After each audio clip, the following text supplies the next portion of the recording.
Rick Santorum went on the Daystar program, or I should say the Daystar Network, I guess. It's a show called Marcus and Joni, and he defended anti-gay bigot Kim Davis in the worst possible way.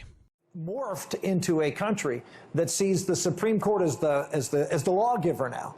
These people who are unaccountable and unelected are the ones that we have to just follow on. And I always say that if you accept the fact that whatever the Supreme Court says is the law, then you have to go back to even go back to the Nuremberg trials. What was the defense of all the people at Nuremberg when they were following? They said, well, we were just following the law. That was the law, and so we're not to blame for it. We're following the law. If the law is unjust, then it is incumbent upon people to stand up and have the courage to fight that law. Nuremberg. You brought up Nuremberg. So gay marriage is like Nazi war crimes. Okay, to everybody on the right, I need you to understand this. Not all objectors are created equal. I mean, that should go without saying, but clearly we need to say it. And he goes on there, he brings up the slavery again. He's like, fuck, if the authority is always right, then why was it that one time the authority said that slavery was right? Well, these are different things.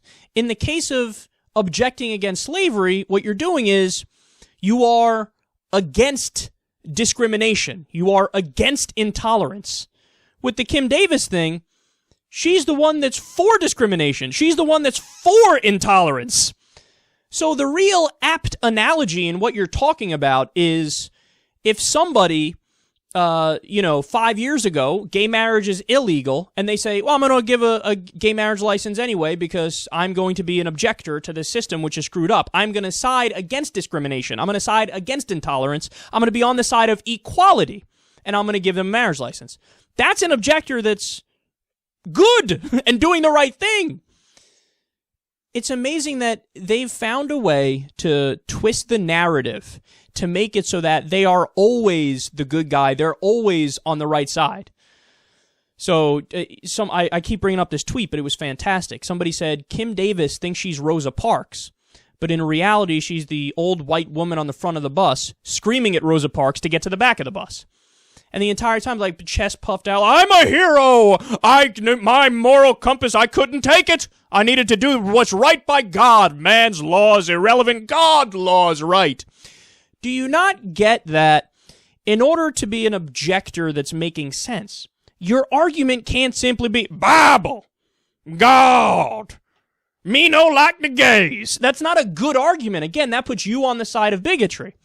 When people stand up against slavery, what they're saying is, hey, I believe in treating people in a kind way, being fair, believing in equality, believing in justice, and I'm going to fight on the side of more freedom. Kim Davis, you think you're the hero, you're standing up against freedom. You're standing up to continue to be tyrannical. You want to tell gay people what they can and can't do when they're consenting adults. That doesn't make you a hero, that makes you the villain.